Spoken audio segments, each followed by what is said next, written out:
It is widely recognized that the EU Common Agricultural Policy, CAP, has a significant impact. It plays a crucial role in supporting farmers and their well-being, but it also influences the structure of landscapes and biodiversity.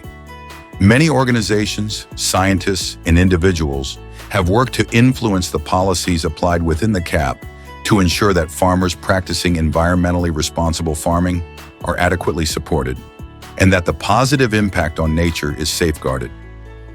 One organization striving toward this goal is the Slovak Ownership Society, where I, Jozef Ridzoň, work as conservation manager, focusing on issues related to the farmland. The Common Agricultural Policy in Europe imposed weak conditions for nature protection until 2022, both at European and national levels. Support for environmentally friendly farming was also inadequate, pushing farmers toward intensification.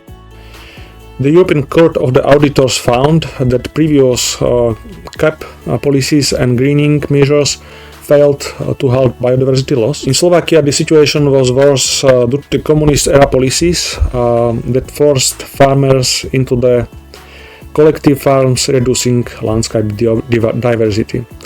As a result, Slovakia has now some of the largest fields in Europe, what is worsened by the CAP policies. This contrast is also stark along the Slovak-Austrian border, where Slovakia's large fields sharply differ from Austria's smaller, more diverse landscape. Due to the previous common agricultural policy rules, biodiversity has declined, affecting common birds, pollinators, and insects. In Slovakia, the gray partridge has declined by 99% by 2022, while other common birds, including swallows, have decreased by around 15% since 2005. Rare species like the common rock thrush, Eurasian curlew, black-tailed godwit, and Ortolan bunting have disappeared from Slovakia. Species like the great bustard and red-footed falcon are on the brink of extinction. Large field sizes, low landscape diversity, and poor livestock support have also contributed to biodiversity loss. Declines in cattle and sheep on pastures, along with land abandonment, have worsened the situation. Poor agricultural policy has thus become a major issue for both farmers and nature conservation in the Slovakia. Given the serious biodiversity loss across the European Union, a significant shift in the agricultural policy was necessary. As a result, eco-schemes were introduced as a part of the 2023 agricultural policy reform. Each country was allowed to choose its own approach and design own design for the eco-schemes. In Slovakia, scientists, environmentalists, hunters, and beekeepers urge the government to support changes in landscape structure and take steps to reduce field sizes. After 7 rounds of formal negotiations and numerous informal talks, an agreement was reached in Slovakia to implement 2 eco-schemes, a whole farm eco-scheme and one supporting grazing on pastures.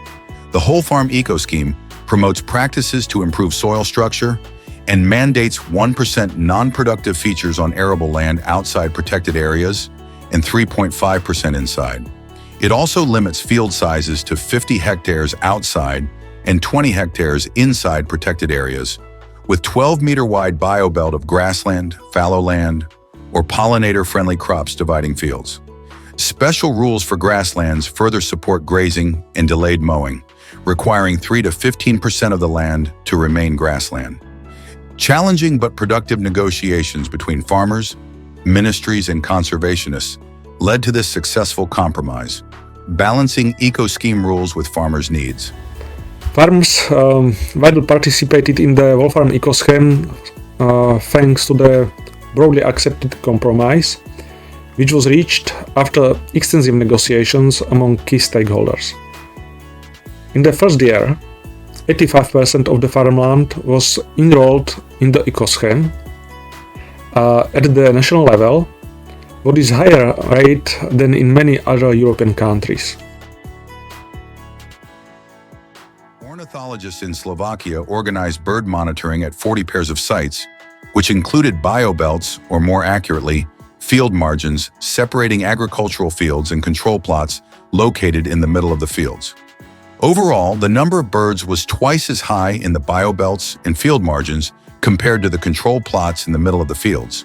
The number of birds breeding directly in farmland was even 4 times higher in the plots located in the field margins. Additionally, the diversity of birds also greater in the plots with the biobelts and field margins. Bird counts were consistently higher inside biobelts and field margins across all monitored months. Not only ornithologists saw nice results, hunters recorded higher numbers of the hunting game in the field margins. Also, monitoring by entomologists showed a positive impact of the ecoscheme on insects and pollinators, with numbers approximately 8 times higher in the biobelts compared to the control plots. The Slovak case illustrates that eco-schemes can yield positive results when designed through extensive discussions with stakeholders. However, for long-term success, this dialogue must continue beyond the initial preparation phase. In conclusion, the implementation of ecoschemes in Slovakia represents a significant step toward addressing the biodiversity crisis caused by the historical development during the communist era and also previous European and national agricultural policies. These ecoschemes have demonstrated positive impacts on various species, including birds, insects, and pollinators, thanks to the effective stakeholder collaboration and ongoing communication.